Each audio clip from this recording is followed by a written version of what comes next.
ময়লা না গোলাম, ময়লা আবর্জনা রনি। বাংলাদেশের রাজনীতিতে এক মারাত্মক বেসম্ভব জিনিস।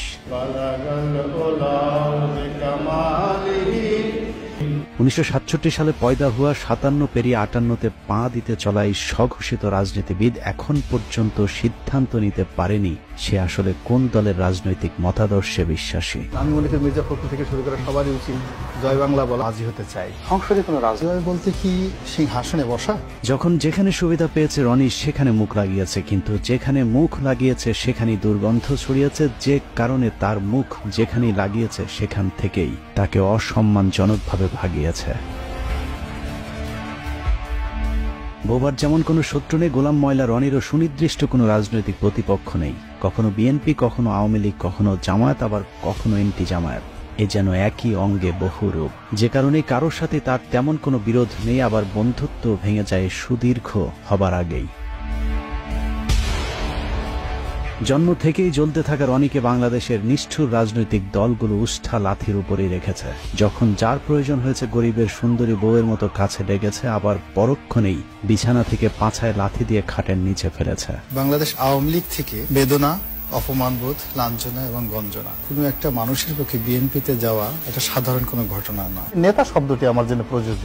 যোগ্যতা কি বিএনপি আপনাকে দিল না? এটা একটা ভিন্ন একটা প্রসঙ্গ।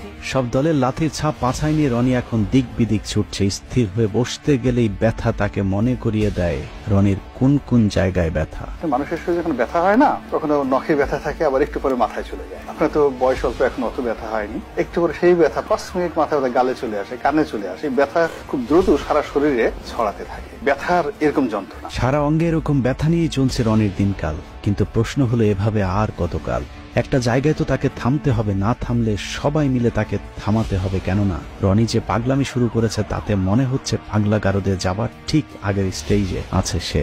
আমার এই সকালে পেট খারাপ থাকে, বিকালবেলা মাথা খারাপ থাকে, রাতে ঘুম হয় না। আমি চিন্তা করলাম করিটা কি? পাগলামি আর একটু বাড়লেই পাবনায় আরেকটি বেড খালি করতে হবে তার জন্যে।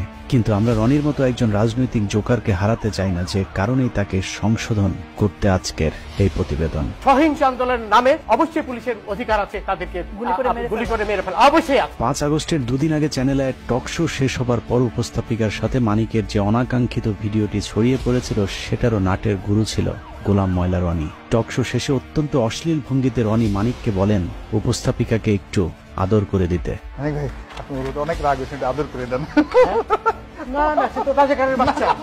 মূলত রনির এই কথাতেই সূত্রপাত হয় মানিকের কুরুচিপূর্ণ আক্রমণাত্মক আচরণের। মানিক যখন দীপ্তি চৌধুরীকে যাচ্ছে তাই বলে যাচ্ছিলেন, তখনও রনি অসভ্যের মতো দাঁত কেলিয়ে হাসছিলেন। আমি একটা মুক্তিযোদ্ধা পরিবারের সন্তান, আপনার কোনো অধিকার নেই আমাকে রাজাকারের বাচ্চা বলার। তার এই ব্যক্তিত্বহীনতার কারণে জীবনের পরন্ত সময়ে এসেও এখনো নিজের কোনো রাজনৈতিক পরিচয় জোটেনি। এক কথায় বলতে গেলে রনিকে বলা যায় বাংলাদেশের রাজনীতিতে একজন পলিটিক্যাল প্রস্টিটিউট।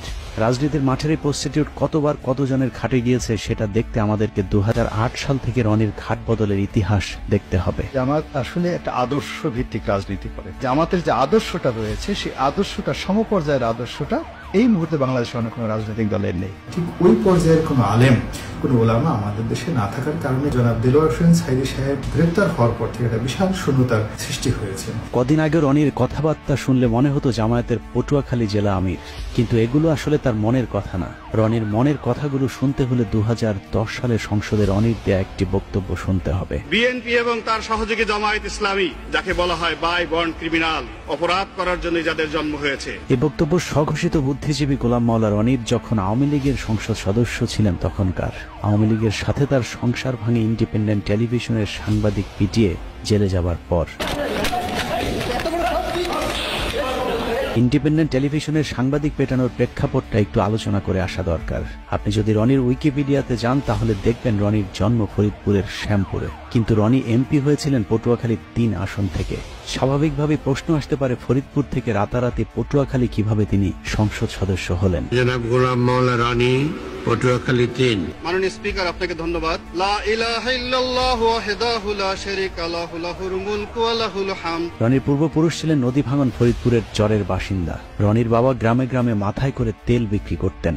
আর্থিকভাবে অসচ্ছল হলেও মোটামুটি খেয়ে পড়ে বেঁচেছিলেন। কিন্তু হঠাৎ করে নদী ভাঙনে তার পৈতৃক ভিটার নদী গর্ভে বিলীন হয়ে গেলে নিঃস্ব হয়ে গোলাম মাওলার পরিবার চলে যায় ফরিদপুর থেকে পটুয়াখালীতে। একসময় সম্বল শুধু কম্বলওয়ালা গোলাম মাওলা রনি 111-এ শেখ হাসিনা জেলে থাকার সময়টাতে হাসিনাকে তেল দিয়ে কলাম লেখার পুরস্কার হিসেবে 2008 সালে নির্বাচনে আওয়ামী লীগের মনোনয়ন পান। এরপর সংসদ সদস্য নির্বাচিত হবার পর আর ফিরে তাকাতে হয়নি রনিকে। একে একে শিপিং বিজনেস, টেক্সটাইল বিজনেস থেকে শুরু করে এক্সপোর্ট ইম্পোর্ট সহ নানা ধরনের ব্যবসার মালিক হয়ে যান গোলাম মাওলা রনি। ব্যবসা বাণিজ্য করেছি, টাকা পয়সা হয়েছে, আরো টাকা হতে হবে, সালমান এফ রহমানের মতো ধনী হতে হবে। গামছার তেল বিক্রেতার ছেলের আলাদ্দিনের চেরাগ দেখে অনেকেই তার কাছে জিনের সাহায্য চাইতে গিয়েছিলেন, কিন্তু চেরাগের সেই জিন গামছাওয়ালার ছেলে রনিকে ধনী করলেও অন্যদেরকে করেছে পথের ফকির। রনির সাথে যারাই যৌথভাবে ব্যবসা করতে গিয়েছেন সকলকেই খাল কেটে আনা কুমিরের মতো পেটে ঢুকতে হয়েছে। রনির একটা পারিবারিক বৈশিষ্ট্য আছে, যেখানে খান সেখানেই হাগেন। হেগে মতে পুরো পটুয়াখালী দুর্গন্ধ করে ফেলেছেন। ফরিদপুরের তেল বিক্রি করা রনির বাবা শামসুদ্দিন মুন্সি পটুয়াখালীতে এসে শুরু করেন বাজারে বাজারে গামছা বিক্রি করা। কিন্তু সমস্যাটা সেখানে নয়। ফরিদপুর থেকে কাঁথা বালিশ নিয়ে পটুয়াখালীতে যাবার পর তৎকালীন স্থানীয় যে চেয়ারম্যান তার খালি জমিতে রনির বাবাকে থাকতে জায়গা দিয়েছিলেন, সেই চেয়ারম্যানের খালি জমি দখল করেই গোলাম মাওলা রনি গড়ে তুলেছেন বহুতল ভবন। সেই চেয়ারম্যান বেঁচে না থাকলেও তার ছেলে জানিয়েছেন রনির বাবাও তার মতো একটু টাউট প্রকৃতির ছিল। কথাবার্তা শুনে প্রথমত বুঝতে পারিনি যে এই লোকটা এত খারাপ, এত বড় মৃত্যু, এত বড় টাউট। রনির বাবার হাত ধরেই দখলের হাতখড়ি হয় রনির। সরকারি খাস জমি থেকে শুরু করে এলাকার নদী নালা, এমনকি অসহায় দরিদ্র মানুষের শেষ সম্বলটুকু পর্যন্ত দখল করেছে গোলাম মাওলা রনি। মাস্তানদেরকে বলেন যে আমার কাছ থেকে চাঁদা যদি নেয় একটু কম পরিমাণে দিবেন, কিন্তু 5 লাখ দেওয়ার মতো তো আমার সামর্থ্য নেই। রনি বলছিল যে আপনার জমি বিক্রি করে চাঁদা দেবেন। রনিকে এসব দখলবাজিতে যখন যেই বাধা দিয়েছে তার বিরুদ্ধেই মামলা ঠুকে দিয়েছেন মামলাবাজ গোলাম মাওলা রনি। সহযোগিতা করতে গেলে হ্যাগরও মামলা দেয়। টকশোতে মিষ্টি মিষ্টি কথা বলা রনি তার এলাকায় গড়ে তুলেছেন একটি ক্যাডার বাহিনী, যার নাম ভাইয়া গ্রুপ। এই গ্রুপের প্রধান গোলাম মাওলা রনির শ্যালক মকবুল খান। দখলবাজি আর চাঁদাবাজিতে অতিষ্ঠ গলাচিপা এলাকার মানুষ মকবুলের বিরুদ্ধে নালিশ করতে গিয়েছিলেন রনির কাছে, কিন্তু ভুক্তভোগী ব্যক্তিরা বুঝতে পারেননি টেলিভিশনের রনি আর টেলিভিশনের বাইরের রনি এক জিনিস নয়। সব বিষয়ে বিশেষজ্ঞ রনি টেলিভিশন টক শোতে নীতিবাক্যের ফুলছুরি ছড়ালেও নিজে জড়িয়েছেন নীতি বিবর্জিত অনৈতিক বিভিন্ন কাজের সাথে। মামলা দখল আর চাঁদাবাজি করে তেল বিক্রেতার ছেলে এখন শত শত কোটি টাকার মালিক। আমাদের এমন দিন আছে যে 10 কোটি টাকা আমাদের একসাথে ব্যাংক থেকে তুলতে। নিউ মার্কেট এলাকার নাইম রোডের লাক্সারি এই ভবনের 6-এর বি ফ্ল্যাটটিতে রনি নিজে থাকেন। রাজধানীর তোপখানা রোডের মেহরোবা প্লাজায় রয়েছে তার আরেকটি ফ্ল্যাট। বসুন্ধরা বাড়িধারা প্রকল্পে 5 কাঠা এবং পূর্বাচলে রয়েছে তার আরেকটি 10 কাঠার প্লট। নিজের অন্যান্য জায়গার বাড়ি ফ্ল্যাট থাকার তথ্য গোপন করে অবৈধভাবে তিনি এসব প্লট বাগিয়ে নিয়েছেন। হঠাৎ করে গোলাম মাওলা রনি কিভাবে আঙুল ফুলে কলা গাছ হয়ে গেলেন সেই খবর সংগ্রহ করতে গেলে ইন্ডিপেন্ডেন্ট টেলিভিশনের সাংবাদিকের উপর চড়াও হন রনি। মেমোরি কার্ড যদি নিয়ে থাকে মেমোরি কার্ড ফেরত দিয়ে দেন। কে আসছে মেমোরি কার্ড? আমার দ্বারা যদি কেউ ক্ষতিগ্রস্ত থাকে এজ এ বড় ভাই হিসেবে আমি সরি। যাই হোক, ওই ঘটনায় গ্রেফতারের পর জেল খাটতে হয়েছে বেশ কিছুদিন। জেল থেকে বেরোলেও আর আওয়ামী লীগে ঢুকতে না পারায় নতুন ভাতারের সন্ধানে বের হন তিনি। খুঁজতে খুঁজতে বিএনপির সাথে দেখা। সাংগঠনিকভাবে চরম ভঙ্গুর অবস্থায় থাকা বিএনপি তখন ডক্টর কামাল কাদের সিদ্দিকী রনিদের মতো খড়কুটো যা পেয়েছে তাই আঁকড়ে ধরেছে। 2018 সালে নির্বাচনের আগে যেদিন রনি বিএনপিতে যোগ দিয়েছিলেন, সেদিন সাংবাদিকরা তাকে প্রশ্ন করেছিল বিএনপিতে কতদিন থাকবেন। রনি তার উত্তরে বলেছিলেন মৃত্যু পর্যন্ত থাকতে এসেছে। মূলত 2018 সালে বিএনপির মনোনয়ন পেতেই রনির এই পোল্টিবাজি। রনির সেই ডিগবাজিতে ধানের শীষের টিকিটও পেয়ে গিয়েছিলেন, কিন্তু পটুয়াখালী 3 আসনে আজীবন বিএনপির রাজনীতি করে আসা বিএনপির মূল প্রার্থী মনোনয়ন প্রত্যাহার না করে রনির প্রতিদ্বন্দ্বিতা করেন। গোলাম মাওলা রনি এখন আওয়ামী লীগের সঙ্গে বেইমানি করেছে, সামনে বিএনপির সাথে করবে। সে বিএনপিতে যোগ দিয়েছে, জনগণ তাকে আর কোনোদিন সমর্থন করবে না। তাকে মনোনয়ন দেওয়া হয়, কিন্তু নির্বাচন কমিশন তার মনোনয়নের প্রার্থিতা বাতিল করেছে। সে তার আম ও সালা দুটি হারিয়েছে। 2018 সালে নির্বাচনে দেশের অন্যান্য এলাকার মতো রনির পটুয়াখালী 3 আসনেও বিএনপির মনোনীত প্রার্থী গণসংযোগ কিংবা ভোট দিতে যেতে পারেননি। কিন্তু পটুয়াখালী 3 আসনটিতে রনির প্রতিদ্বন্দ্বী হিসাবে তৎকালীন সিএসি নুরুল হুদার আপন ভাগ্নে সাজু হয় সেখানকার অবস্থা আরো ভয়ানক ছিল।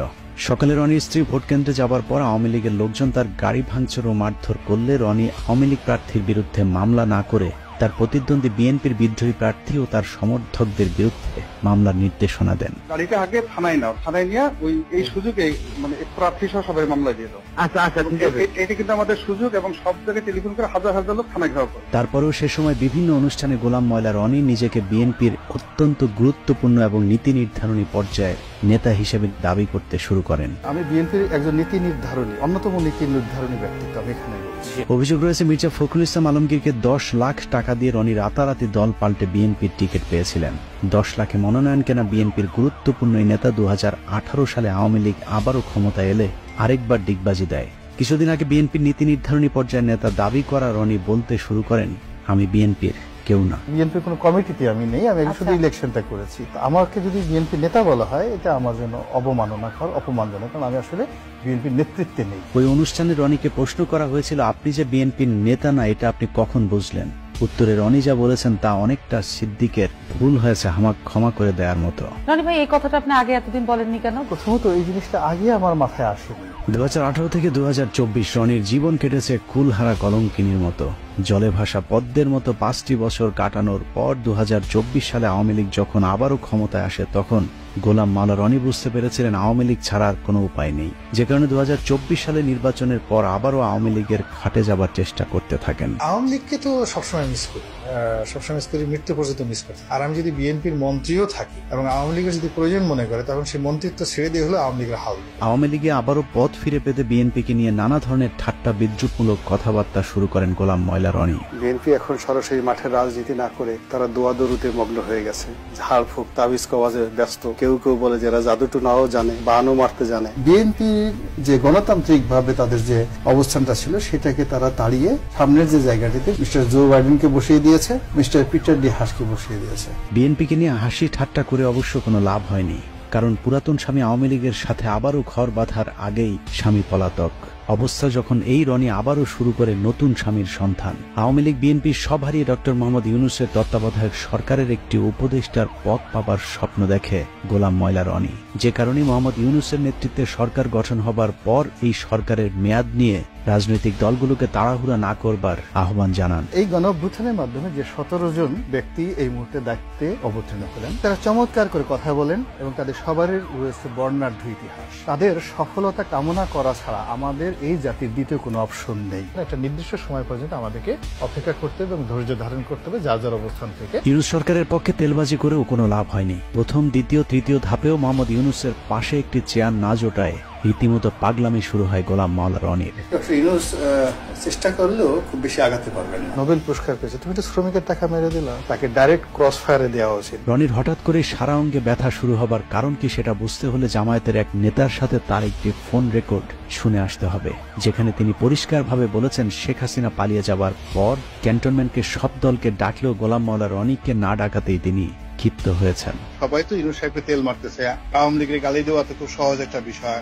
তখন আসলে আমরা আরো ভয়াবহ বিপদের দিকে এগোচ্ছি। এই যে চ্যাংরা পোলাপানরা যা কিছু করতেছে, আপনি যদি এইটার সাথে সাথে লাফান যে স্বাধীনতা পেয়ে গেছি, doctor Yunus he is in wrong, good কাজ করতেছে। সেই ঘরের মধ্যে ঢুকবেন, ঢুকার আগে আপনি আমাদের সবার সাথে আলোচনা করে নেবেন না। আলোচনা না করে আপনি ঢুকে গেছেন, ঢুকে গিয়ে আপনি বিপদের মধ্যে পড়ে এখন আমি আপনার ওখান থেকে কিভাবে বাঁচাবো? রনি ছাড়া সব দল ক্যান্টনমেন্টে মিটিং করাতে সব দলকেই তিনি বদদোয়া দিয়েছেন। পীরে গোলাম ময়লা জামায়াতের ওই নেতার সাথে ভবিষ্যৎবাণী করেছেন, যারা যারা সেদিন ক্যান্টনমেন্টে গিয়েছিল সবাইকেই নাকি ভারতে রোশানলে পড়তে হবে। যারা গেছে তারা সবাই দুর্ভোগ হবে। জামাত বর্ণ যারা, ইভেন আমাদের মির্জা ফখরুল সাহেব গেছেন, ওখানে খুব রং কাজ করছেন, খারাপ কাজ করেছে। জোনায়েদ সাকি গেছে, যারা গেছে প্রত্যেকটা লোকের এই কর্মফল ভোগ করতে হবে। Just wait. মানে দিল্লি কি এইরকম প্ল্যান করতেছে আপনি বলতে চাইতেছেন?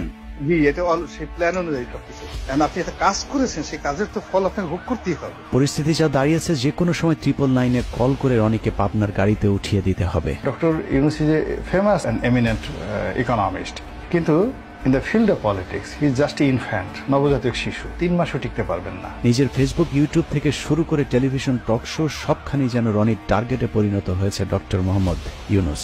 মুখরোচকর টাইটেল, থাম্বনেল আর নানা ধরনের ব্যাখ্যা বিশ্লেষণের মধ্য দিয়ে ডক্টর মোহাম্মদ ইউনূসকে বিতর্কিত করবার জন্য যেন রীতিমতো ন্যাংটা হয়ে রাস্তায় নেমেছেন গোলাম ময়লা রনি। ১/১১ সেই সময়টিতে মঈনুদ্দিন ফখরুদ্দিনের উপরেও ছিলেন ডক্টর মোহাম্মদ ইউনূস। তাতে ১/১১ একটা লেটেস্ট ভার্সন, এটাকে আপনি ডিজিটাল ভার্সন বলতে পারেন। একটি সূত্র জানিয়েছে বাংলাদেশের রাজনীতির হিরো আলমের update version Alam pro max Golam Maula রনির সাথে আওয়ামী লীগের একটি সমঝোতা হয়েছে। রনিকে যেহেতু জামায়াত বিএনপি ডক্টর ইউনূস কেউই পাত্তা দিচ্ছে না, সে কারণে তিনি এখন আওয়ামী লীগের সাথে হাত মিলিয়ে সূক্ষ্ম ষড়যন্ত্রে লিপ্ত হয়েছেন। এরই মধ্যে শেখ হাসিনা সম্পর্কে গুণগান শুরু করেছে রনি। সামনে হয়তো প্রকাশ্যে আরো গুণগান শোনা যেতে পারে। চীনের এবং আমেরিকার চক্রান্তে বাংলাদেশে শেখ হাসিনাকে যেভাবে বাংলাদেশ থেকে তাড়ানো হয়েছে, এটি নির্মম, এটি অন্যায়, এটি অসাংবিধানিক। বাংলাদেশে একটা উগ্র জঙ্গিবাদ তৈরি হয়েছে। এই জঙ্গিবাদের চক্রান্তে শেখ হাসিনা ক্ষমতাচ্যুত হয়েছে। তো কাজেই শেখ হাসিনাকে আবার ক্ষমতায় বসাতে হবে। প্রয়োজনে বাংলাদেশে ভারতীয় শূন্য সমাবেশ ঘটাতে হবে। শেখ হাসিনাকে ক্ষমতায় বসানোর জন্য যা করা দরকার সবকিছু করতে হবে এবং দরকার হলে বাংলাদেশকে অধিকার করতে হবে, কাশ্মীর বানিয়ে ফেলতে হবে, সিকিম বানিয়ে ফেলতে হবে। এছাড়া সুযোগ সন্ধানী রনির আসলে আওয়ামী লীগের কাছে ফিরে যাওয়া ছাড়া আর কোনো উপায়ও নেই। কারণ গোলাম মাওলা রনি বাংলাদেশে নিযুক্ত যুক্তরাষ্ট্রের রাষ্ট্রদূত ড্যান মোজেনার সময়ের একটি ঘটনায় আমেরিকার কালো তালিকাভুক্ত হয়ে আছেন, যে কারণে তিনি পশ্চিমা কোনো দেশের ভিসাও পান না। অতএব তার সামনে এখন আওয়ামী লীগ এবং ভারতের দালালি করা ছাড়া আর কোনো দরজা খোলা নেই। নাগরিকদের মধ্যে একটা বিক্ষোভ তৈরি হয়ে যাচ্ছে এই বাংলাদেশের বর্তমান রেজিমের বিরুদ্ধে, বিএনপির বিরুদ্ধে, জামাতের বিরুদ্ধে, ডক্টর ইউনূসের বিরুদ্ধে। আগামী ৩-৪ মাস যদি এভাবে তারা চলতে পারে, তাহলে শেখ হাসিনাকে কেন্দ্র করে ভারতে যে ইতিবাচক একটি জনমত তৈরি হচ্ছে, সেই জনমতের যে ধাক্কাটা কিন্তু বাংলাদেশেও আসবে। এবং বাংলাদেশে এখন যারা অনেকে শেখ হাসিনার বিরুদ্ধে বিষোদ্গার করছে, তারাও কিন্তু ইনফ্লুয়েন্স হয়ে শেখ হাসিনার জন্য হাহাকার তৈরি করবে। এখানে বসে লম্পজম্ব করতে পারবো, ভারতকে গালাগালি দিতে পারবো। কিন্তু সত্যিকার অর্থে ভারতের যে কোনো আগ্রাসন, সেটা অর্থনৈতিক আগ্রাসন, সামরিক আগ্রাসন, কূটনৈতিক আগ্রাসন, সেটি মোকাবেলা করার মতো অবস্থা আমাদের কিন্তু এখনো হয়নি।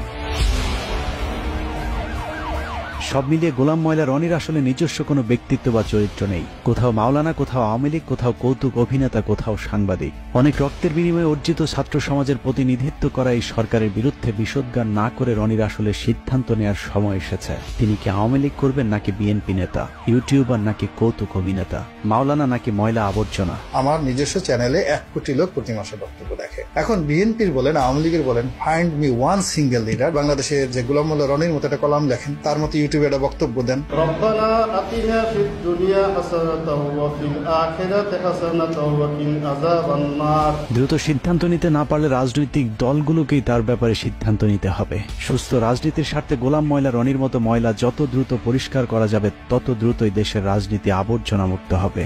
আর সেই ময়লা আবর্জনা পরিষ্কার করতে যদি কারো বেলচা হাতে তুলে নিতে হয়, তাহলে সেটাও দ্রুতই নিতে হবে। রনির মতো এরকম চিড়িয়াখানার পশুকে খাঁচার বাইরে বেশি দিন রাখাটা অত্যন্ত ঝুঁকিপূর্ণ।